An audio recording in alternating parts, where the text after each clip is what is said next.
अस्सलाम वालेकुम dear students, I am Ali Asgar from channel simplify. आज हम जिस टॉपिक पे बात करेंगे वो है Coulomb's law. Important long question है। इम्पॉर्टेंट इसलिए क्योंकि बोर्ड्स के डिफरेंट एग्ज़ाम्स में तकरीबन 5 to 6 टाइम्स ये लॉन्ग क्वेश्चन के लिए सिलेक्ट हो चुका है। तो बहुत डिटेल के साथ इसको हम लोग डिस्कस करेंगे, लेकिन उससे पहले मैं चार्जेस की कुछ प्रॉपर्टीज़ रिव्यू करूँगा जो हम पिछले लेक्चर में पढ़ चुके हैं, लेकिन उनमें से कुछ प्रॉपर्टीज़ इस लेक्चर में यूज़ होनी हैं, तो इसलिए हम उनको रिव्यू कर लेते हैं। सबसे पहले हमने ये देखा था कि चार्जेस दो टाइप्स के होते हैं, एक पॉजिटिव चार्ज और एक नेगेटिव चार्ज। फिर इन चार्जेस के लिए हमने एक बेसिक लॉ ऑफ इलेक्ट्रोस्टैटिक्स पढ़ा था। उस लॉ के अकॉर्डिंग दो लाइक चार्जेस हमेशा एक दूसरे को रिपेल करते हैं और दो अनलाइक चार्जेस हमेशा एक दूसरे को अट्रैक्ट करते हैं। तो देखते हैं किस तरह से। फॉर एग्जांपल मेरे पास एक पॉजिटिव चार्ज है और एक नेगेटिव चार्ज है, मतलब ये कि ये अनलाइक चार्जेस हैं। अनलाइक मतलब अपोजिट चार्जेस हैं, तो ये हमेशा एक दूसरे को एक ख़ास फोर्स के साथ अट्रैक्ट करेंगे और इनके दरमियान एग्जिस्ट करेगी अट्रैक्शन।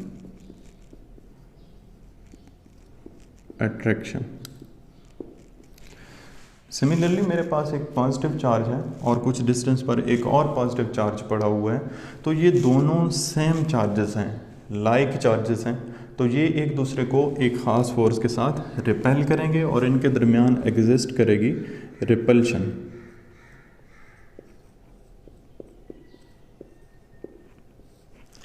अब ये चार्जेस एक ख़ास फोर्स के साथ एक दूसरे को या तो अट्रैक्ट कर रहे हैं या फिर रिपेल कर रहे हैं। उस फोर्स को हम क्या कहते हैं? उस फोर्स को कहते हैं इलेक्ट्रिक फोर्स। तो सबसे पहले हम इलेक्ट्रिक फोर्स को डिफाइन करेंगे कि इलेक्ट्रिक फोर्स क्या होती है।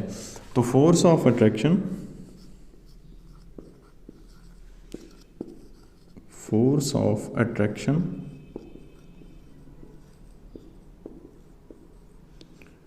और repulsion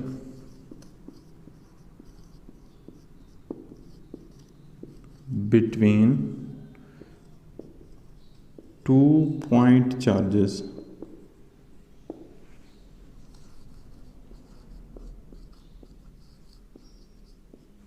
is called electric force. दो पॉइंट चार्जेस के दरमियान, चाहे वो अनलाइक चार्जेस हों या फिर लाइक चार्जेस हों, उनके दरमियान जो फोर्स ऑफ अट्रैक्शन होती है या फिर फोर्स ऑफ रिपल्शन होती है, उसको क्या कहते हैं? उसको कहते हैं इलेक्ट्रिक फोर्स। अब हमने ये फोर्स का क्वालिटेटिव एनालिसिस कर लिया है। हमने देख लिया है कि ये फोर्स कितनी टाइप्स की होती है। हमने इसका क्वालिटेटिव एनालिसिस तो कर लिया है, लेकिन हमने इसका क्वांटिटेटिव एनालिसिस नहीं किया। हमें ये नहीं पता कि इन दो चार्जेस के दरमियान फोर्स कितनी होगी, इसका मैग्नीट्यूड कितना होगा, इसको कहते हैं क्वालिटेटिव एनालिसिस। जब हमें ये पता करना हो कि फोर्स कितनी होगी, उसका मैग्नीट्यूड कितना होगा, तो फिर हमें हेल्प लेनी पड़ती है कोलम्स लॉ की। तो जैसा कि नाम से ही जाहिर है, ये लॉ कोलम्ब नामी साइंटिस्ट ने दिया होगा। तो इसका पूरा नाम क्या था? इसका पूरा नाम था चार्ल्स कोलम्ब।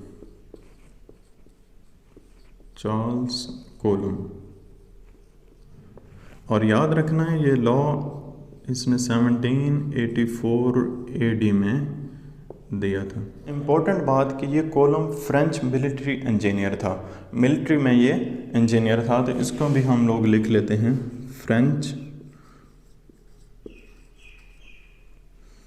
Military engineer.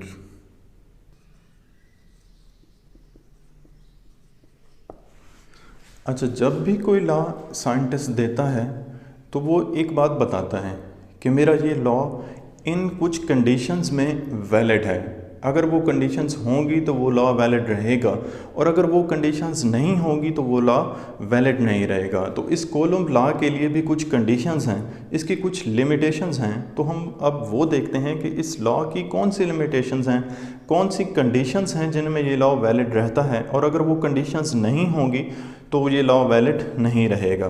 तो इसके लिए जो पहली कंडीशन होती है वो ये होती है कि चार्जेस को पॉइंट चार्ज होना चाहिए।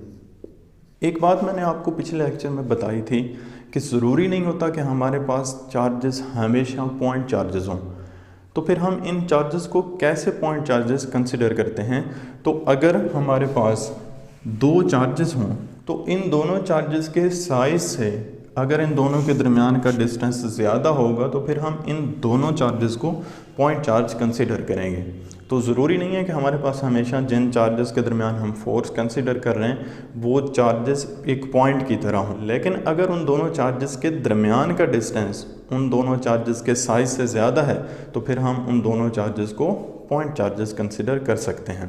इसके बाद जो सेकंड पॉइंट है या सेकंड लिमिटेशन है या सेकंड जो कंडीशन है इस लॉ के लिए वो ये है कि चार्जेस को स्टैटिक होना चाहिए। क्योंकि हम इलेक्ट्रोस्टैटिक्स पढ़ रहे हैं तो डेफिनेटली ज़रूरी है कि चार्जेस रेस्ट की हालत में होने चाहिए, क्योंकि इलेक्ट्रोस्टैटिक्स कहते उसी ब्रांच को हैं जिसमें हम उन चार्जेस को स्टडी करते हैं जो कि रेस्ट की हालत में होते हैं। तो इसके लिए दूसरा पॉइंट क्या है कि चार्जेस क्या होने चाहिए? Charges must be static. अगर ये दो कंडीशंस नहीं होंगी तो ये लॉ वैलिड नहीं रहेगा। तो अब हम देखेंगे कि इन दो चार्जेस के दरमियान हम कूलम्ब्स लॉ को यूज़ करते हुए कैसे फोर्स को फाइंड आउट करते हैं और इस लॉ की स्टेटमेंट क्या होती है। इस लॉ के दो पॉइंट्स हैं। पहला पॉइंट ये है कि फोर्स ऑफ अट्रैक्शन और repulsion between two charges is directly proportional to product of magnitude of charges. इसका मतलब क्या है? इसका मतलब ये है कि अगर लेट से मेरे पास दो चार्जेस हैं, एक चार्ज Q1 है और एक चार्ज Q2 है, तो इन दो चार्जेस के दरमियान जो फोर्स होगी यहाँ पे डेफिनेटली वो रिपल्सिव फोर्स होगी। उस फोर्स का जो मैग्नीट्यूड है वो डायरेक्टली प्रोपोर्शनल होगा product of magnitude of these charges. For example यहाँ पे मेरे पास ये जो दो चार्जेस हैं Q1 और Q2, ये दोनों दो कॉलम के हैं और इनके दरमियान लेट से जो फोर्स है रिपल्सिव फोर्स वो F एग्जिस्ट कर रही है। अगर मैं इन दोनों चार्जेस के मैग्नीट्यूड को डबल कर दूं, फॉर एग्जांपल ये दो कॉलम से मैंने दोनों को डबल कर दिए, इसको भी 4 कॉलम कर दिए और इसको भी 4 कॉलम कर दिए, तो इन चार्जेस के मैग्नीट्यूड को इंक्रीज़ करने से ये फोर्स भी डबल हो जाएगी। क्यों? क्योंकि ये जो फोर्स है ये इन दोनों चार्जेस के प्रोडक्ट के डायरेक्टली प्रोपोर्शनल है। और ये सिर्फ दोनों चार्जेस के डायरेक्टली प्रोपोर्शनल नहीं है, एक चार्जेस के भी डायरेक्टली प्रोपोर्शनल है। फॉर एग्जांपल अगर यहाँ पे मैं इसको 6 कॉलम कर देता हूँ और वो 4 कॉलम भी रहती है, तो याद रखना है अगर आप एक चार्ज का भी मैग्नीट्यूड इंक्रीज करते हैं तो डेफिनेटली फोर्स भी इंक्रीज हो जाए। और इस लॉ का जो सेकंड पॉइंट है, सेकंड पॉइंट को अब डिस्कस करते हैं कि सेकंड पॉइंट क्या कहता है। And this force is inversely proportional to square of the distance between two charges. हमारे पास जो दो चार्जेस होंगे, लेट से मेरे पास एक चार्ज है Q1 और डिस्टेंस R पर, इन दोनों के दरमियान जो डिस्टेंस है वो R है। R डिस्टेंस पर एक और चार्ज Q2 एग्जिस्ट कर रहा है। अब इन दोनों चार्जेस के दरमियान डेफिनेटली रिपल्सिव फोर्स होगी जिसको हम जर्नली F का नाम दे रहे हैं। अब इस डिस्टेंस को लेट से हमने पढ़ा था पहले कि दो चार्जेस का जब हम मैग्नीट्यूड डबल करते हैं तो उनके दरमियान जो फोर्स होती है वो भी डबल हो जाती है। अब ये चार्जेस हमेशा कुछ डिस्टेंस पर रखे जाते हैं, तो अगर फॉर एग्जांपल ये दो चार्जेस हैं और इन दोनों चार्जेस के दरमियान का जो डिस्टेंस है वो R है, इस डिस्टेंस को अगर मैं डबल कर देता हूँ, मैं इस चार्ज को यहाँ से उठा के इसका डिस्टेंस डबल कर रहा हूँ और मैं यहाँ पे ले आता हूँ, ये डिस्टेंस कितना हो गया? डबल हो गया, 2R। अच्छा मुझे एक बात बताएं कि अगर मैं इन दो चार्जेस के दरमियान जो डिस्टेंस है उसको डबल कर रहा हूँ तो फोर्स इंक्रीज़ हो गई या डिक्रीज़ हो गई? डेफिनेटली इन दो चार्जेस के दरमियान डिस्टेंस इंक्रीज़ करने से जो फोर्स एग्जिस्ट कर रही है उस फोर्स का मैग्नीट्यूड कम हो जाएगा। अब वो मैग्नीट्यूड कितना कम होगा?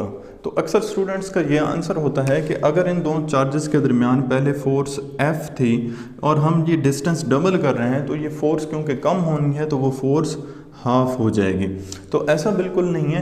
कॉलम ने ये बात नोट की थी कि दो चार्जेस के दरमियान अगर डिस्टेंस को डबल किया जाता है तो उनके दरमियान जो फोर्स एग्जिस्ट कर रही होती है वो फोर्स 4 गुना कम हो जाती है, हाफ नहीं होती बल्कि 4 गुना कम हो जाती है। और अगर आप इस डिस्टेंस को 4 गुना करेंगे तो वो फोर्स 16 टाइम कम हो जाएगी।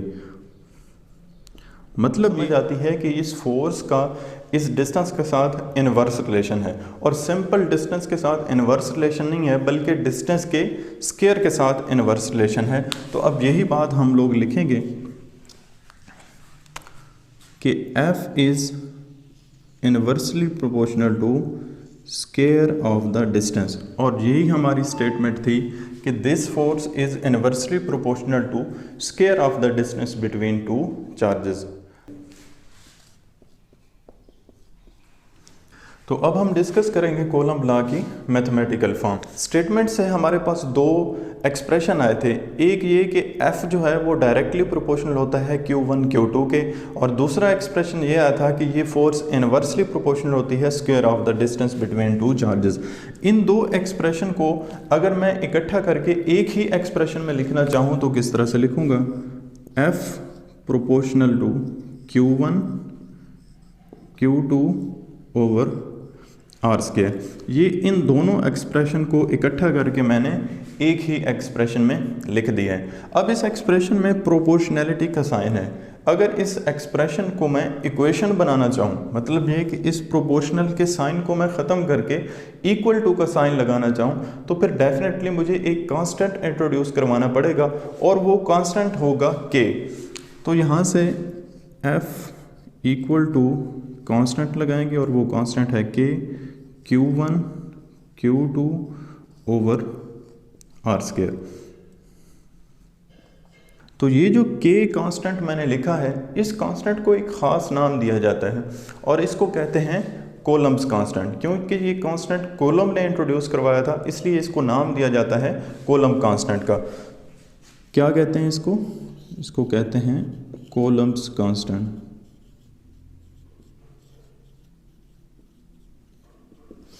अब अगर इस k की वैल्यू यानी कि कूलम्ब कांस्टेंट की वैल्यू मैं इस इक्वेशन से सेपरेट करना चाहूँ तो लिख सकते हैं, किस तरह से लिखेंगे, k इक्वल टू यहाँ से Q1 और Q2 क्योंकि मल्टीप्लाई हो रहे हैं तो दूसरी तरफ जाके डेफिनेटली ये डिवाइड हो जाएंगे, और आर स्क्वायर क्योंकि यहाँ पे डिवाइड हो रहा है तो दूसरी साइड पे f के साथ जाके मल्टीप्लाई हो जाएगा। तो सबसे पहले ये आर स्क्वायर इधर f के साथ आके मल्टीप्लाई हो जाएगा, तो k equal to F R square, और Q1 और Q2 क्योंकि यहाँ पे मल्टीप्लाई हो रहे हैं तो दूसरी साइड पे जाके डिवाइड हो जाएंगे।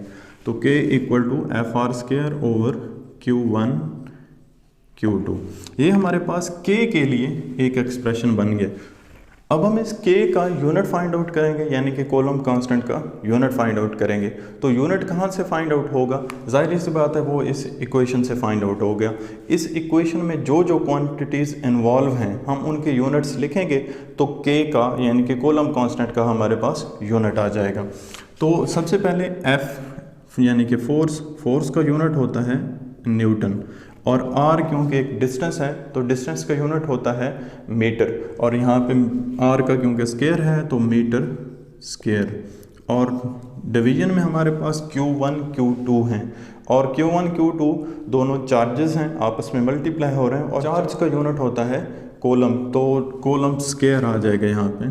तो फाइनली हमारे पास जो कूलम्ब कांस्टेंट का यूनिट बनेगा वो यूनिट बनेगा न्यूटन मीटर स्क्वायर पर कूलम्ब स्क्वायर। अब हम देखेंगे कि इस k की वैल्यू यानी कि कूलम्ब कांस्टेंट की वैल्यू कौन से फैक्टर्स पर डिपेंड करती है, लेकिन उसको क्लियर करने के लिए मैं आपसे एक क्वेश्चन पूछता हूँ, और वो क्वेश्चन क्या है।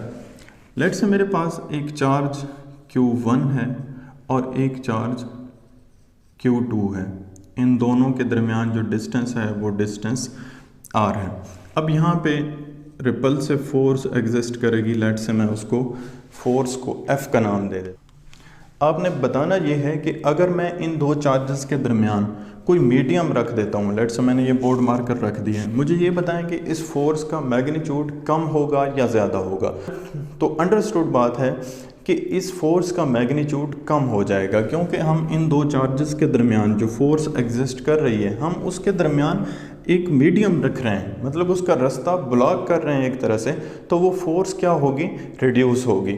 अब देखें ये जो फोर्स कम हो रही है, ये फोर्स के लिए हमारे पास फार्मूला क्या है, F equal to K Q1 Q2 by R square. तो मुझे ये बताएं कि क्या Q1 और Q2 का मैग्नीट्यूड कम हो जाएगा। यहाँ पे अगर हम कोई भी मीडियम रखें Q1 और Q2 का मैग्नीट्यूड तो सेम रहेगा। अगर हम डिस्टेंस की बात करें तो डिस्टेंस भी सेम रहेगा, डिस्टेंस ने तो चेंज नहीं होना। तो फिर ऐसा कौन सा फैक्टर है कि जो इस फोर्स की वैल्यू को कम कर देगा? तो डेफिनेटली ये जो K है इसकी वैल्यू चेंज हो जाएगी अगर आप यहाँ पे कोई मीडियम रखेंगे, तभी ये फोर्स का जो मैग्नीट्यूड है वो कम होगा, क्योंकि Q1 और Q2 सिमिलरली और इन तीनों फैक्टर्स की वैल्यू तो कम होनी नहीं है, वो वैल्यूज़ कांस्टेंट रहनी है। तो फिर इस फोर्स के फार्मूले में एक K ही है, कॉलम कांस्टेंट ही है, जिसकी वैल्यू कम होगी और इस फोर्स का मैग्नीट्यूड यहाँ पे कम हो जाएगा। तो मेन कि ये जो फोर्स है वो डिपेंड कर रही है एक तरह से K पर, और K की वैल्यू डिफरेंट मीडियम के लिए डिफरेंट होगी यहाँ पे इन दो चार्जेस के दरमियान जो भी मीडियम एग्जिस्ट करेगा। तो इट मीन्स कि ये जो K है वो डिपेंड करता है नेचर ऑफ द मीडियम पे, मतलब ये कि इन दो चार्जेस के दरमियान मीडियम कौन सा है। तो हम सबसे पहले यही लिखेंगे कि K डिपेंड करता है नेचर ऑफ द मीडियम,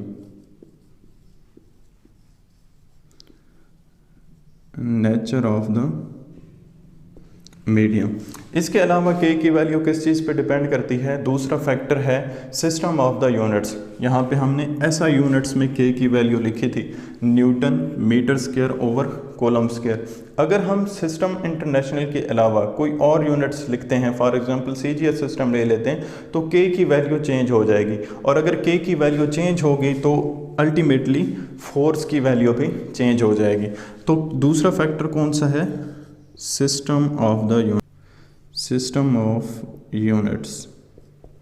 ये दो फैक्टर्स हैं जिन पर K की वैल्यू डिपेंड करती है। इन फैक्टर्स को याद रखना है, क्योंकि अक्सर शॉर्ट क्वेश्चन में ये पूछ लिया जाता है कि कॉलम कांस्टेंट की वैल्यू किन फैक्टर्स पर डिपेंड करती है। तो अगर ये शॉर्ट क्वेश्चन में आता है तो आपको पता होना चाहिए कि इन दो फैक्टर्स पर कॉलम कांस्टेंट की वैल्यू डिपेंड करती है। अच्छा, हमने बात की कि कॉलम कांस्टेंट की वैल्यू डिपेंड करती है नेचर ऑफ द मीडियम पे। तो हम सबसे पहले हमारे पास जो फोर्स का फार्मूला होता है F is equal to K Q1 Q2 by R square, हम इस फोर्स के फार्मूले को मॉडिफाई कर लेते हैं वैक्यूम के लिए। वैक्यूम के लिए या फिर फ्री स्पेस के लिए एक ही बात है, मतलब ये कि दो चार्जेस के दरमियान कोई मीडियम नहीं है। हम पहले वैक्यूम के लिए इस फोर्स के फार्मूले को मॉडिफाई करेंगे और उसके बाद हम देखेंगे कि अगर दरमियान में दो चार्जेस के दरमियान में हम अगर कोई मीडियम इंसर्ट करते हैं तो उस मीडियम का क्या इफ़ेक्ट पड़ता है। तो पहले हम लोग इस फोर्स के फार्मूले को मॉडिफाई करते हैं वैक्यूम के लिए। तो F equal to K Q1 Q2 by R square. तो पहले मैं लिखता हूँ वैक्यूम के लिए, मतलब ये कि फोर्स फॉर वैक्यूम, और K Q1 Q2 over R square. आपको पता है Q1 Q2 चार्जेस हैं, उनका मैग्नीट्यूड चेंज नहीं होना। इसी तरह जो डिस्टेंस है R, उसका मैग्नीट्यूड भी चेंज नहीं होना, चाहे दो चार्जेस के दरमियान कोई मीडियम इंसर्ट किया है या उनके दरमियान मीडियम नहीं है। तो फिर डेफिनेटली K की वैल्यू चेंज होनी है, तो K भी आ जाएगा वैक्यूम के लिए, फोर्स वैक्यूम के लिए, देन K की वैल्यू वैक्यूम के लिए। तो अब इस K की वैल्यू वैक्यूम के लिए कितनी होगी, उसके लिए हमारे पास फार्मूला होता है। वो फार्मूला क्या है? K equal to 1/4 pi epsilon naught. ये हमारे पास K का फार्मूला होता है फ्री स्पेस के लिए, और इसमें जो एप्सिलॉन नॉट इन्वॉल्व हो रहा है, इस एप्सिलॉन नॉट को कहते हैं permittivity of the free space. और ये एप्सिलॉन नॉट एक ग्रीक अल्फ़ाबेट है, जैसे हमारे पास ABCD इंग्लिश अल्फ़ाबेट्स होते हैं, इसी तरह से alpha beta theta gamma epsilon ये ग्रीक अल्फ़ाबेट्स हैं। और इस एप्सिलॉन नॉट की वैल्यू फ्री स्पेस के लिए कितनी होती है? एप्सिलॉन नॉट की वैल्यू होती है फ्री स्पेस के लिए 8.85 10⁻⁻12, और इसका यूनिट क्या होगा? जाहिर सी बात है, यहाँ पे नज़र आ रहा है कि K और एप्सिलॉन नॉट एक दूसरे के इन्वर्स रिलेशन में हैं। 4 पाई तो दोनों कांस्टेंट हैं, K और एप्सिलॉन नॉट एक दूसरे के साथ इन्वर्स रिलेशन में है। तो K के जो यूनिट्स थे, अगर हम उनका इन्वर्स ले लें तो एप्सिलॉन नॉट के यूनिट्स बन जाएंगे, और वो इन्वर्स किस तरह से हम लोग लेंगे? वो यूनिट आ जाएंगे पर न्यूटन पर मीटर स्क्वायर और कूलम स्क्वायर। तो ये वैल्यू आ जाएगी एप्सिलॉन नॉट की। अब इस एप्सिलॉन नॉट की वैल्यू को अगर हम इस के की वैल्यू में पुट करें तो हमारे पास के का क्या आंसर आएगा, के का आंसर आ जाएगा 9 multiply by 10 raise to power 9 और इसका यूनिट न्यूटन मीटर स्क्वायर पर कूलम स्क्वायर। ये के की हमारे पास फाइनली वैल्यू। इस के की वैल्यू को आपने याद रखना है क्योंकि न्यूमेरिकल्स में जब भी के की वैल्यू की आपको ज़रूरत पड़ेगी तो आप इस तरह से के का फार्मूला लिखने के बाद इस एप्सिलॉन नॉट की वैल्यू नहीं पुट करेंगे, बल्कि आप डायरेक्ट ये के की वैल्यू पुट कर देंगे और अपना न्यूमेरिकल सॉल्व कर लेंगे। इस एप्सिलॉन नॉट की वैल्यू का आपको पता होना चाहिए। आप डायरेक्ट ये अभी इस क्वेश्चन को सॉल्व करते हुए आप डायरेक्ट के की वैल्यू नहीं लिखेंगे, बल्कि आप पहले एप्सिलॉन नॉट की वैल्यू को डिफाइन करेंगे और उसके बाद के की वैल्यू लिखेंगे। और ये वैल्यू आपसे एमसीक्यूज में भी पूछी जा सकती है, तो इसलिए आपने इस वैल्यू को भी याद रखें।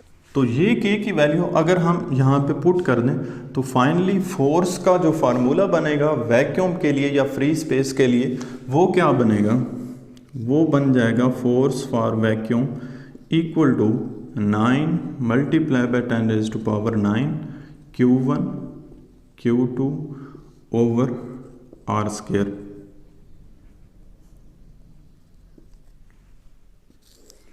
मतलब ये कि अगर जब भी हम फ्री स्पेस की बात करेंगे कि दो चार्जेस के दरमियान कोई मीडियम नहीं है और उन दो चार्जेस का मैग्नीट्यूड कोई भी आपको गिवन हो सकता है, उनके दरमियान का जो डिस्टेंस है वो भी आपको कोई गिवन हो सकता है, तो उनके दरमियान जो फोर्स एग्जिस्ट करेगी, अगर आपने उस फोर्स का मैग्नीट्यूड फाइंड करना हो तो फिर कैसे करेंगे, फिर आप ये फार्मूला अप्लाई करेंगे। के की वैल्यू ये वाली पुट कर देंगे, Q1 और Q2 जितना गिवन होगा वो वैल्यूज़ लिखेंगे और R की वैल्यू पुट करके उसका स्क्वायर लेंगे, तो फोर्स का मैग्नीट्यूड आ जाएगा फ्री स्पेस के लिए।